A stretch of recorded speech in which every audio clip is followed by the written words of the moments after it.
नमस्कार दोस्तों, इस पार्ट में हम बात करेंगे झालावाड़ स्कूल हादसे से संबंधित अन्य आंकड़ों के बारे में। इस पार्ट सेकंड में हम स्कूलों के आंकड़ों के बारे में बात करेंगे क्योंकि आंकड़े अपने आप बोलते हैं, आंकड़े चीखते हैं और उससे हम सबको पता चलता है कि पिछले 5 सालों में भारत में स्कूल हादसों में कितनी मौतें हुई, कितने भयावह हादसे हुए हैं।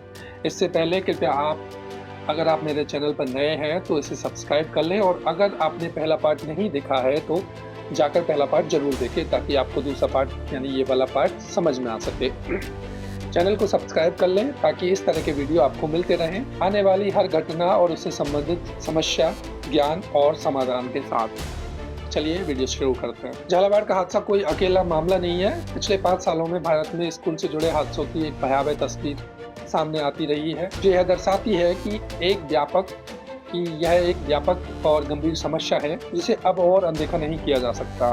ढहती इमारतें, टूटते बचपन और भ्रष्टाचार की कहानी कुछ ऐसे है कि झालावाड़ में 25 जुलाई 2025 को हुए हादसे में 7 बच्चों की मौत हुई और 21 से 29 बच्चे घायल हुए। यह सिर्फ एक आंकड़ा नहीं बल्कि एक गहरा घाव है जो हमारे बच्चों की सुरक्षा के प्रति हमारी उदासीनता को दर्शाता है।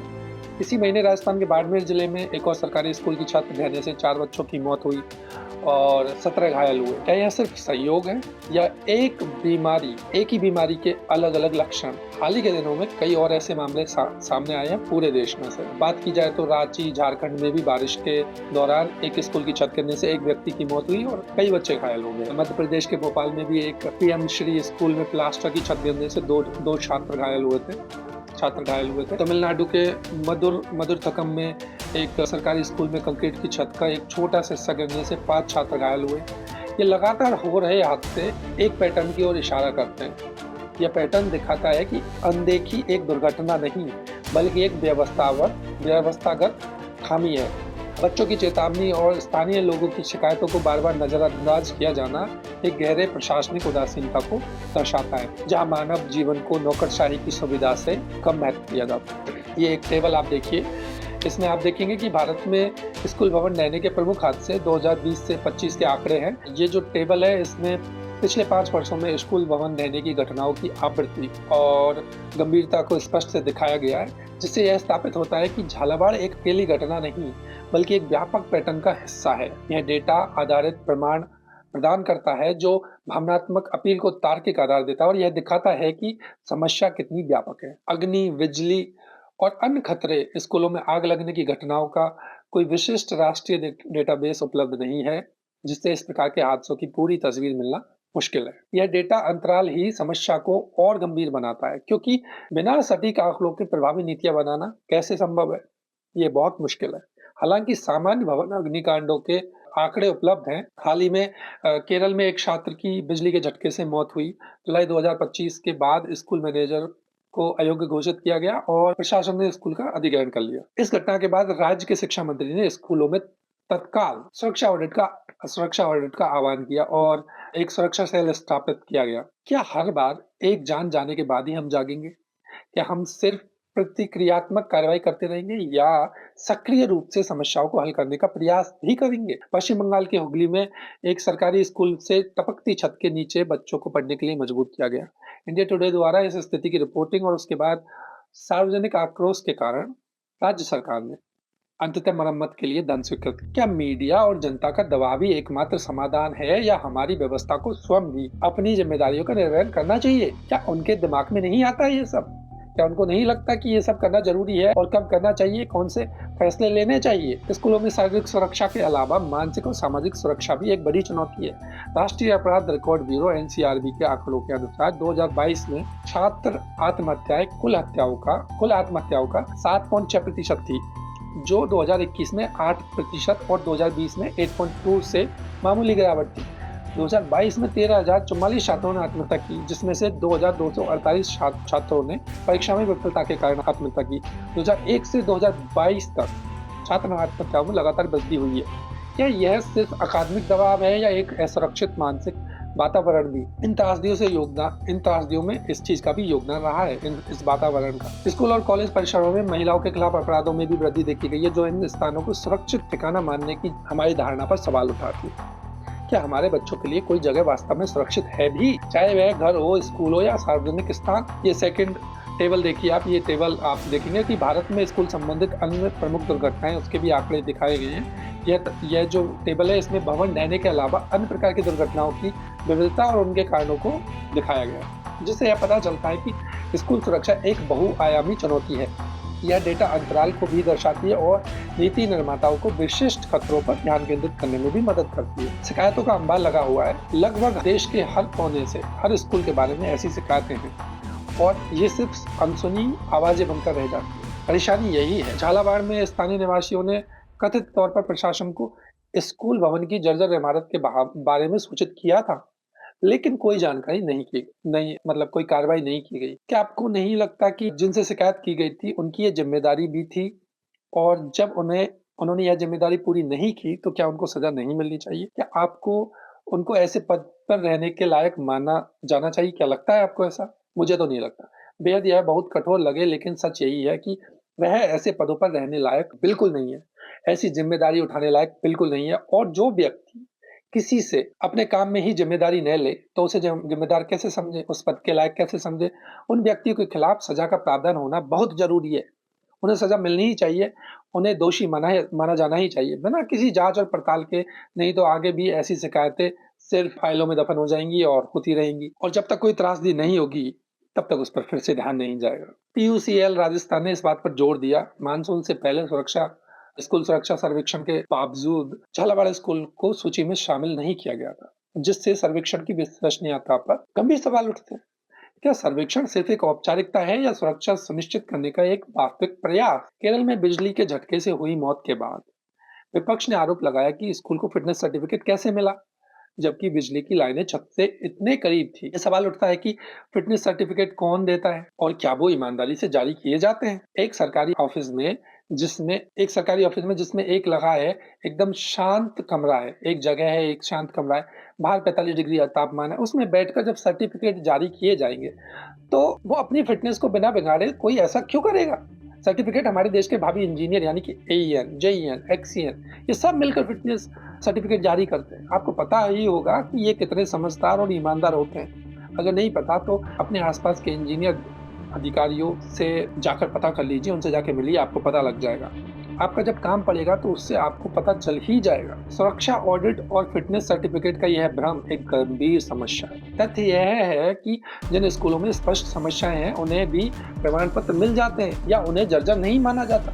यह ऑडिट और प्रमाणीकरण की प्रक्रिया में एक गंभीर खामी को दर्शाता है। यह भ्रष्टाचार, अयोग्य कर्मियों की कमी या सरासर लापरवाही के कारण हो सकता है, जिससे सुरक्षा का एक खतरनाक झूठा एहसास पैदा होता है। शिक्षा मंत्रालय ने हाल ही में राज्यों और केंद्र शासित प्रदेशों को निर्देश दिया है कि किसी भी खतरनाक स्थिति, नजदीकी चूक या छात्रों को संभावित नुकसान से जुड़ी घटना की रिपोर्ट 24 घंटे के भीतर संबंधित राज्य या केंद्र शासित प्रदेश प्राधिकरण को दी जानी चाहिए। देरी, लापरवाही या कार्रवाई न करने की स्थिति में सख्त जवाबदेही तय की जाएगी। क्या कोई जुर्माना या कोई सजा नहीं दी जाएगी? क्या उनको इस पद से नहीं हटाया जाएगा? तो फिर इस तरह से जवाबदेही को किस तरह से जवाबदेही माना जाए? और जब जवाबदेही से ही और इस जवाबदेही से ही क्या होगा? जवाबदेही कागजों पर होती है और कार्रवाई धरातल पर। क्यों किसी सरकारी अधिकारी को सजा का पूरा प्रावधान नहीं है? अपनी जिम्मेदारी पूरा न करने की स्थिति में उन्हें सजा का प्रावधान क्यों नहीं है? सिर्फ उन्हें सस्पेंड करके या फिर जवाबदेही तक ही क्यों छोड़ दिया जाता है? क्या कई सिस्टम में ऐसी दरार है जिससे यह पता चलता है कि अगर इस व्यक्ति को हमने सजा दिलवाई तो हमारा पूरा कच्चा चिट्ठा खुल जाएगा, या फिर सिस्टम की पूरी पूल खुल जाएगी? क्या यह निर्देश सिर्फ एक प्रतिक्रिया है जो झालावाड़ जैसे हादसों के बाद जारी की गई, या यह एक स्थायी समाधान की दिशा में एक वास्तविक कदम है? तो ध्यान रखिएगा कि यह सिर्फ और सिर्फ एक प्रतिक्रिया है, जो कि पहले भी बहुत बार हो चुकी है, हजारों बार। शायद आज भी कहीं ना कहीं राज्य और देश के किसी कोने में हो ही रही होगी। शिकायत तंत्र की विफलता और जन भागीदारी का अभाव एक बड़ी चुनौती है। जब नागरिक खतरों की पहचान कर उनकी रिपोर्ट करते हैं, तब भी आधिकारिक चैनल अक्सर प्रभावी ढंग से प्रतिक्रिया देने में विफल रहते हैं। यह सार्वजनिक विश्वास को कम करता है और समुदायों को शक्तिहीन महसूस कराता है, जिससे अपेक्षा का चक्र चलता ही रहता है। क्या हर हादसे के बाद भी हमारी व्यवस्था की नींद खुलती है? यह सवाल हमें सोचने पर मजबूर करता है कि हम कब तक अपने बच्चों को असुरक्षित माहौल में पढ़ने के लिए मजबूर करते रहेंगे। चलिए हम विकसित देशों से इसकी तुलना करते हैं।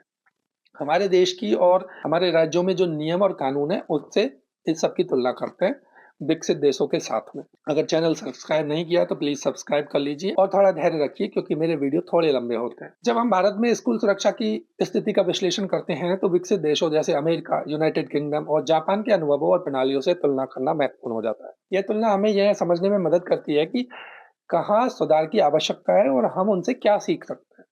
अगर उनसे बेहतर कर सकते हैं तो करना ही चाहिए। जैसे अब अमेरिका की बात करें, अमेरिका में स्कूल सुरक्षा के लिए एक बहुस्तरीय और व्यापक दृष्टिकोण अपनाया जाता है, जिसमें संघीय, राज्य और स्थानीय स्तर पर कानून, फंडिंग और रिपोर्टिंग तंत्र शामिल है। कानून और मानक की बात करें तो अमेरिका के राज्यों में भवन संहिता और सुरक्षा नियम बहुत कड़े होते हैं। उदाहरण के लिए Virginia uniform state wide building code, यह भवनों के डिजाइन को नियंत्रित करता है ताकि रहने वाले के जीवन, सुरक्षा और कल्याण की रक्षा की जा सके। इसमें कमरे में लोगों की संख्या, शौचालयों की संख्या, स्थान, अग्निरोधी दीवारें, निकास द्वार जैसे सभी पहलू शामिल होते हैं। विकलांगों के लिए अमेरिकियों के विकलांगता अधिनियम पहुंच दिशा निर्देश भी स्कूलों में पहुंच सुनिश्चित करते हैं, जिसमें दरवाजे की चौड़ाई, शौचालय के विन्यास, ये सब आदि शामिल होता है। स्कूलों में नियमित रूप से अग्निशमन मॉक ड्रिल आयोजित होती है और जल प्रबंधन कार्यक्रम भी होते हैं। फंडिंग की बात करें तो अमेरिका के स्कूलों की औसत आयु 49 वर्ष है, यानी कि 2000 स्कूल में स्कूलों की अच्छी मरम्मत की स्थिति तक पहुंचने के लिए वार्षिक फंडिंग गैप $60 बिलियन था, जो 2021 में बढ़कर $85 बिलियन हो गया। अधिकांश खर्च नए निर्माण पर होता है, मौजूदा भवनों के रखरखाव पर नहीं। हालांकि संघीय सरकार विभिन्न कार्यक्रमों के माध्यम से फंडिंग प्रदान करती है, जैसे यूएसडीए का सामुदायिक सुविधाएं अनुदान और ऋण कार्यक्रम, ग्रामीण क्षेत्रों में शैक्षणिक सुविधाओं के निर्माण और सुधार के लिए शिक्षा विभाग डीओई चार्टर स्कूलों के लिए विभिन्न अनुदान प्रदान करता है और सपोर्टिंग अमेरिकाज स्कूल इंफ्रास्ट्रक्चर यानी एसएएसआई जैसे कार्यक्रम उच्च आवश्यकता वाले स्थानीय शैक्षणिक एजेंसी यानी एलईएएस और स्कूलों को सुविधाओं में सुधार और रखरखाव प्रशिक्षण के लिए सहायता प्रदान करते हैं। अगर दुर्घटना रिपोर्टिंग की बात करें तो अमेरिका में छात्र दुर्घटना प्रबंधन प्रणाली इतनी मजबूत है और उसका उपयोग किया जाता है, जो घटनाओं की स्वचालित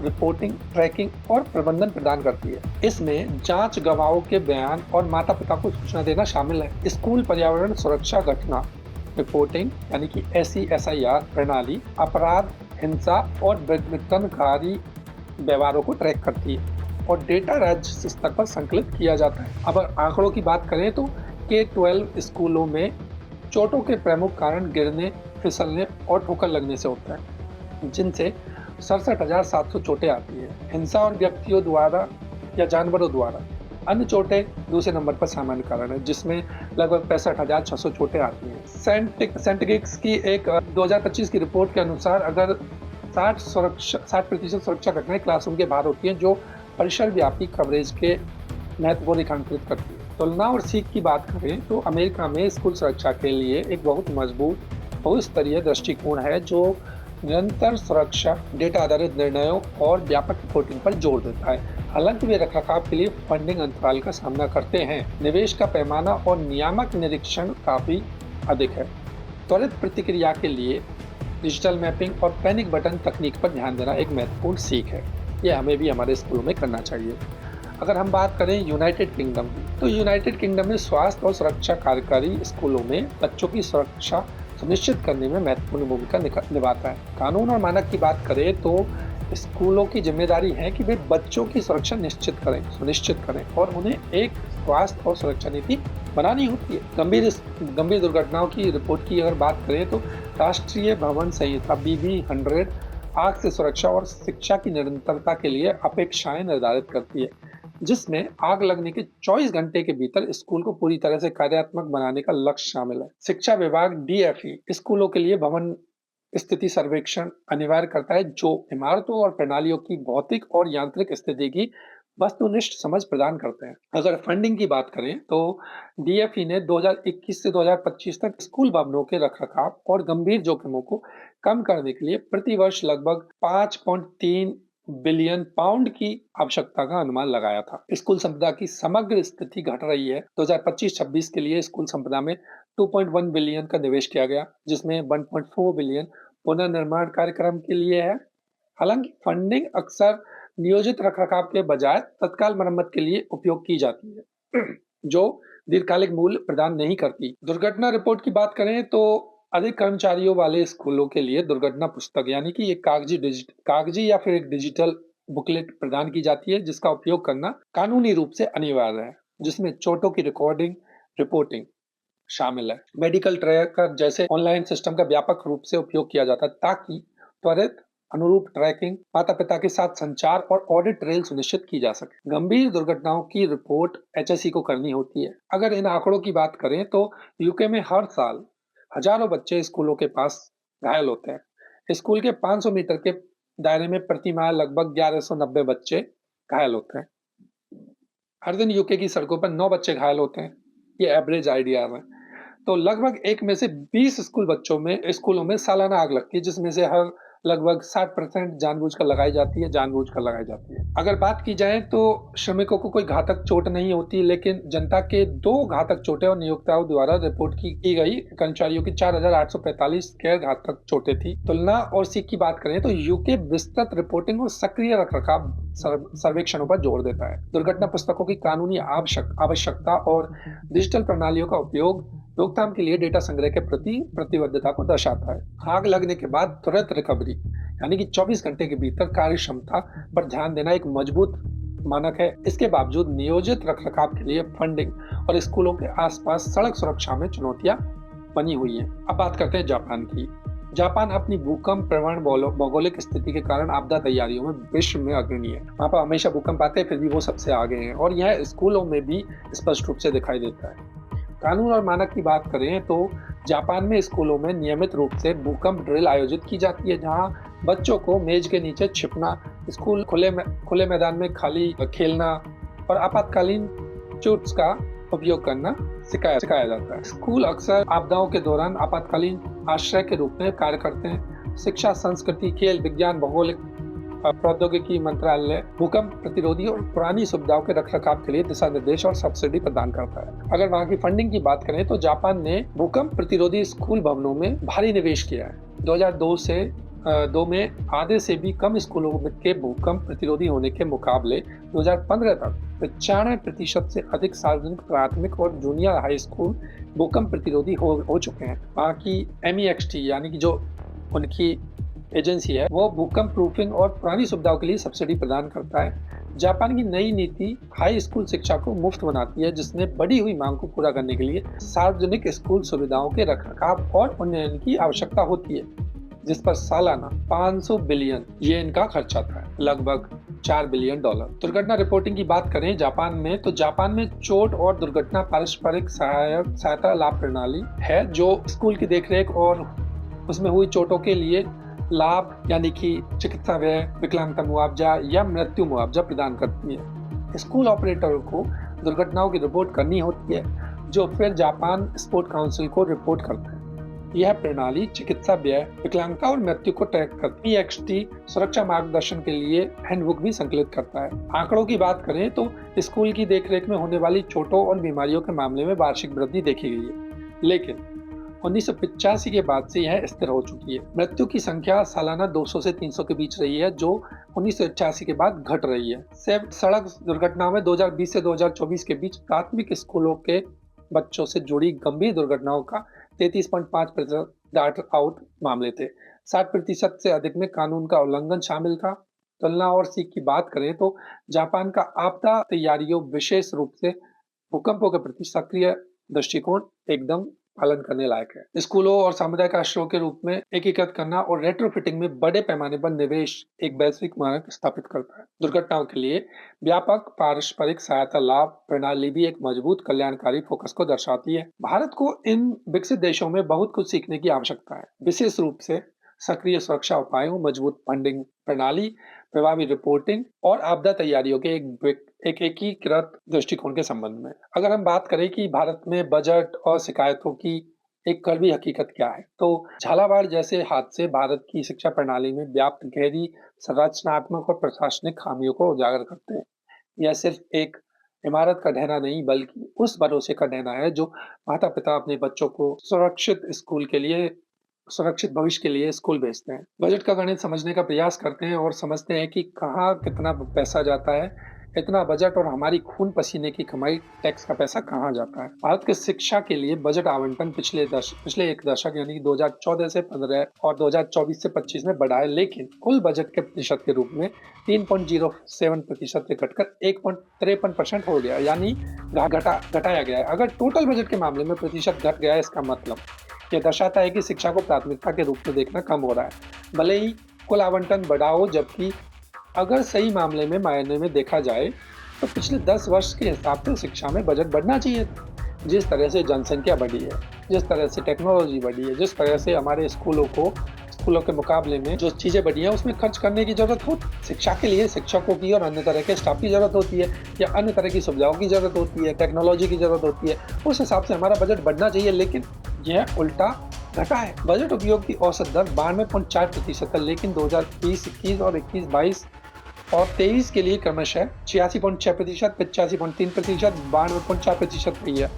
समग्र शिक्षा योजना जो स्कूल शिक्षा के लिए एक व्यापक कार्यक्रम है, में 12% की वृद्धि देखी गई, लेकिन 2019-20 के बाद में इसमें केवल 3.24 की मामूली वृद्धि हुई है और उपयोग दर 82%। प्राथमिक स्कूलों के लिए वार्षिक रखरखाव आवंटन केवल 75,000 रुपये, जो कि बहुत कम है। अक्सर बुनियादी ढांचे के लिए कॉर्पोरेट सोशल रिस्पॉन्सिबिलिटी फंड पर निर्भर करते हैं, लेकिन CSR परियोजनाओं के पूरा होने के बाद उनके पास रखरखाव के लिए पर्याप्त धन नहीं होता है। इसका परिणाम यह होता है कि CSR द्वारा वित्त प्रोत्साहित बुनियादी ढांचा भी क्षतिग्रस्त हो जाता है, क्योंकि स्कूलों के पास उसे बनाए रखने के लिए पर्याप्त धन नहीं होता, और होता भी है तो यह कागजों पर विकास, जमीन पर जर्जरता की स्थिति को दर्शाता है। इसका मतलब उसका उपयोग नहीं होता।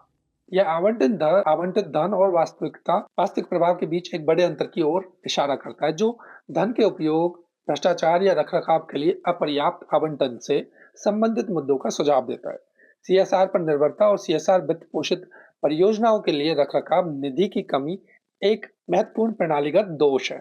UDISC 2023-24 के आंकड़ों के अनुसार भारत में लगभग 1.52 लाख स्कूलों में कार्यात्मक बिजली ही नहीं है। केवल 50% स्कूलों में ही कंप्यूटर है, वो भी पेपर पर ही होंगे। केवल 17.5% स्कूलों में सह पाठ्यक्रम गतिविधियां कक्ष हैं। शिक्षा के बुनियादी ढांचे में गंभीर कमियों को उजागर करते हैं ये सारी चीजें, जो सीधे सीधे तौर पर बच्चों की सुरक्षा और सीखने के माहौल को प्रभावित करते हैं। तो ये सारे आंकड़े अभी तो पिछले साल के ही हैं, जिस हिसाब से इन लोगों ने उन्हें बजट कम किया और सरकार बजट कम करती जा रही है। ये हमसे क्या चाहते हैं? क्या ये हमेशा हमें मजदूर बनाकर रखना चाहते हैं? क्या ये नहीं चाहते कि लोग पढ़ लिख कर चीजें समझे, सिस्टम को समझे? ये बिल्कुल नहीं चाहते कि कोई भी आदमी सिस्टम को समझे। ये बिल्कुल नहीं चाहते कोई भी व्यक्ति सरकार को समझे। ये बिल्कुल नहीं चाहते कि सरकार की प्रणाली समझ में आए, क्योंकि हर जगह सिर्फ और सिर्फ एक अस्पष्टता दिखाई देती है। जबकि आप किसी भी सिस्टम के किसी भी कमरे में जाएंगे और किसी भी काम के बारे में पूछेंगे, तो आपको स्पष्ट रूप से कोई कुछ नहीं बताएगा। आप जाके देख लीजिए। अगर आपको विश्वास नहीं होता तो आजमा कर जरूर देखिए, पर उसके लिए आपको अपने फोन छोड़कर देखना पड़ेगा, रियलिटी में देखना पड़ेगा, अपने कामों की जिम्मेदारी उठानी पड़ेगी, तभी जाकर आपको पता चलेगा कि सच क्या है। खैर, हम बात करते हैं कि इसके असली गुनाहगार है कौन। झालावाड़ हादसे के बाद शिक्षा मंत्री दिलावर ने नैतिक जिम्मेदारी ली, लेकिन यह भी कहा कि 2000 जर्जर स्कूलों के रखरखाव के लिए धन आवंटित किया गया था। सवाल यह है कि यदि धन आवंटित किया गया था तो पिपलौदी स्कूल की स्थिति इतनी खराब क्यों थी? झालावाड़ के कलेक्टर राठौर ने कहा कि पिपलौदी स्कूल को जर्जर इमारतों की सूची में शामिल नहीं किया गया था, जबकि यह 30 साल पुरानी इमारत है और 2030 में इसकी मरम्मत का दावा भी किया गया है। यह पहचान और रिपोर्टिंग तंत्र में एक गंभीर विफलता को दर्शाता है। People Union for Civil Liberties PUCL ने सर्वेक्षणों की विश्वसनीयता और स्कूल मरम्मत के लिए आवंटित 15 करोड़ रुपए के उपयोग पर सवाल उठाया। यह व्यवस्थागत खामियां व्यक्तिगत बलिदान की दुखद कहानी है। इसका अर्थ यह है कि जहां व्यक्तियों को निलंबित किया जाता है, वहीं अंतर्निहित प्रणाली यानी कि खराब सर्वेक्षण, निरीक्षण की कमी, धन का उपयोग, ये सब अनसुलझे रहते हैं, जिससे त्रासदियों का एक चक्र दोहराया जाता है। व्यक्तिगत दोष पर ध्यान केंद्रित करने से व्यापक संरचनात्मक सुधारों की आवश्यकता से ध्यान रखता है। शिक्षा मंत्रालय ने हाल ही में राज्यों और केंद्र शासित प्रदेशों को निर्देश दिया है कि किसी भी खतरनाक स्थिति, नजदीकी चूक या छात्रों को संभावित नुकसान से जुड़ी घटना की रिपोर्ट 24 घंटे के अंदर संबंधित राज्य, केंद्र शासित प्रदेश को या संबंधित प्रदेश प्राधिकरण को दी जानी चाहिए। लापरवाही या कार्रवाई न करने की स्थिति में सख्त जवाबदेही तय की जाएगी। यह निर्देश एक सकारात्मक कदम लगता है, लेकिन क्या यह सिर्फ एक प्रतिक्रिया है या यह सुनिश्चित करेगा कि भविष्य में ऐसी लापरवाही पर वास्तविक कार्रवाई भी होगी? और अगर इस तरह की कार्रवाई होती है तो क्या उसके बारे में मृतक बच्चों के माता पिता यानी अभिभावकों को सूचित किया जाएगा या नहीं, यानी संबंधित स्कूल को सूचित किया जाएगा या नहीं? इस तरह की सूचना किसी प्रकार से पारदर्शी रखी भी जाएगी या नहीं, इस बारे में सुनिश्चित करना जरूरी है। तभी पता चलेगा कि यह हमारे लिए न्याय है और जिम्मेदार व्यक्तियों को सजा भी मिली है। अनसुनी शिकायतों का ढेर, जिसके बीच में जनता की आवाज दब जाती है। झालावाड़ में स्थानीय निवासियों ने कथित तौर पर प्रशासन को स्कूल भवन की जर्जर हालत के बारे में सूचित किया था, लेकिन कोई कार्रवाई नहीं की। यह एक दुखद सच्चाई है कि अक्सर जनता की आवाज अनसुनी कर दी जाती है। पश्चिम बंगाल के हुगली जिले में एक सरकारी स्कूल में जब बच्चों को पढ़ने के लिए मजबूर किया गया तो हेड टीचर जयंता गुप्ता की मरम्मत के लिए बार बार की अपीलें अनसुनी रही, जब तक कि मीडिया कवरेज और सार्वजनिक आक्रोश ने सरकार को कार्रवाई करने के लिए मजबूर नहीं किया। केरल में बिजली झटके से जो मौत हुई थी, उसमें भी विपक्ष ने जब तक सवाल नहीं उठाया तब तक उसके ऊपर कोई कार्रवाई नहीं हुई। यह दिखाता है कि यह शिकायत तंत्र की विफलता और जनभागीदारी का अभाव है। यह इस बात पर प्रकाश डालता है कि जब नागरिक खतरों की पहचान कर उनकी रिपोर्ट करते हैं और तब भी आधिकारिक चैनल अक्सर प्रभावी ढंग से प्रतिक्रिया देने में विफल रहते हैं। यह सार्वजनिक विश्वास को कम करता है और समुदाय को शक्तिहीन महसूस कराता है, जिससे उपेक्षा का चक्र चलता रहता है। शिक्षा मंत्रालय का माता पिता, अभिभावकों, स्थानीय निकायों और समुदायों के नेताओं से असुरक्षित स्थितियों की रिपोर्ट करने का आह्वान एक महत्वपूर्ण कदम है, लेकिन इसे प्रभावी बनाने के लिए एक मजबूत और उत्तरदायी शिकायत निवारण प्रणाली की आवश्यकता है। इस तरह से सिस्टम और प्रणाली को चलाने के लिए उस तरह के लोगों की आवश्यकता है जो इन चीजों को समझते हैं, जो इन चीजों का सिस्टम बना सकते हैं, उस सिस्टम में को टेक रूप से चला सकते हैं, टेक्निकली चला सकते हैं। ये नहीं कि कोई भी गधा घेसड़ा आदमी उठाकर आप सिस्टम में बिठा दो क्योंकि वह आपके इलाके का है, वह आपकी जाति का है, वह आपके धर्म का है। नए और युवा लोग जिनको सिस्टम की समझ है, नए और युवा लोग जो सच में कुछ करना चाहते हैं, ये नहीं कि सिर्फ बात करना चाहते हैं, यही नहीं कि सिर्फ बड़ी बड़ी फेंकना जानते हैं, उन लोगों से दूर रहें। उन लोगों की बातें मत सुनिए जो किसी एक तरह के नेता को फॉलो करते हैं। उन लोगों की बातें मत सुनिए जो इमोशनल नहीं है, उन लोगों की बातें भी मत सुनिए, क्योंकि जब तक आपके पास अंदर इमोशन नहीं होंगे तब तक वे आपके इमोशन नहीं समझ पाएंगे। जब तक उनके अंदर इमोशन नहीं होंगे तब तक वो आपके इमोशन नहीं समझ पाएंगे, भावनाओं को नहीं समझ पाएंगे। सीधी बात यह है कि हमारी प्राथमिकताएं क्या होनी चाहिए। झालावाड़ का हादसा सिर्फ एक दुर्भाग्यपूर्ण घटना नहीं है, यह भारत की शिक्षा प्रणाली में व्याप्त एक गहरे प्रणालीगत संकट का लक्षण है। यह एक ऐसी कहानी है जो बार बार दोहराई जा रही है, जहां बच्चों के जीवन को लापरवाही, प्रशासनिक उदासीनता और अपर्याप्त साधनों की भेंट चढ़ा दिया जाता है। हमने देखा कि कैसे पतलौदी में मासूमों की चेतावनी को अनसुना कर दिया गया, कैसे एक 30 साल पुरानी इमारत जिसकी मरम्मत का दावा किया गया था ढह गई, और कैसे आपातकालीन प्रतिक्रिया प्रणाली ग्रामीण भारत में अपनी बुनियादी जिम्मेदारियों को निभाने में भी विफल रही है। यह रिपोर्ट स्पष्ट करती है कि भारत में स्कूल सुरक्षा के लिए एक व्यापक कानूनी ढांचा मौजूद है। शिक्षा का अधिकार अधिनियम, राष्ट्रीय भवन संहिता, आपदा प्रबंधन अधिनियम और विभिन्न बाल संरक्षण कानून। सुप्रीम कोर्ट ने अवनीश मेहरोत्रा बनाम भारत संघ जैसे ऐतिहासिक फैसलों में सुरक्षित शिक्षा के अधिकार को मौलिक अधिकार का हिस्सा माना है, लेकिन इन कानूनों और दिशा निर्देशों का जमीनी स्तर पर क्रियान्वयन एक बड़ी चुनौती है। कागजों पर विकास, जमीन पर जर्जरता की स्थिति बताती है कि बजट आवंटन और वास्तविक प्रभाव के बीच एक बड़ा अंतर है, जो अक्सर धन के कुप्रबंधन या भ्रष्टाचार के कारण होता है। सुरक्षा ऑडिट और फिटनेस सर्टिफिकेट की प्रक्रिया में भी गंभीर खामियां हैं, जिससे असुरक्षित भवनों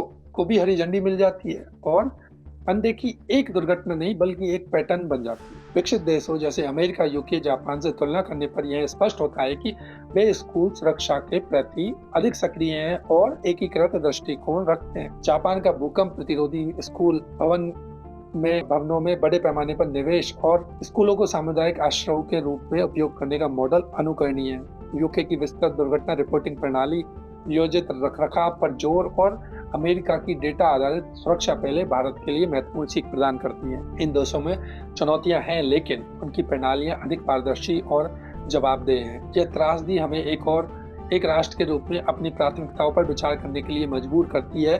क्या हम वास्तव में अपने बच्चों के भविष्य में निवेश कर रहे हैं या हम केवल कागजी कार्रवाई और तात्कालिक प्रतिक्रियाओं से काम चला रहे हैं? एक समाज के रूप में हमारे क्या मूल्य हैं जब हम अपने बच्चों को असुरक्षित माहौल में पढ़ने के लिए मजबूर करते हैं? झालावाड़ के मासूमों की चीखें हमें यह याद दिलाती हैं और दिलाती रहनी चाहिए कि शिक्षा केवल पाठ्यक्रम और कक्षाओं तक सीमित नहीं है। यह एक सुरक्षित और पोषणपूर्ण वातावरण प्रदान करने के लिए उसके बारे में भी है, जहाँ बच्चे बिना किसी डर के पनप सकें। एक राष्ट्र के रूप में हमारे लिए एक वेकअप कॉल है, एक मौका है हम अपनी प्राथमिकताओं को फिर से परिभाषित करें और अपने बच्चों के भविष्य को वास्तव में सुरक्षित करें। इस दुखद घटना से सीख लेते हुए भारत को स्कूल सुरक्षा के प्रति अपने दृष्टिकोण में एक मौलिक बदलाव लाने की आवश्यकता है।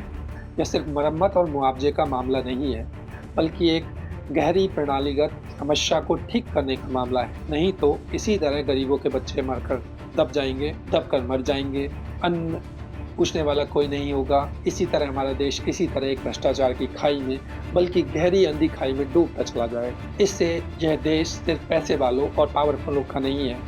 ये देश सिर्फ अमीर और पावरफुल लोगों का देश नहीं है।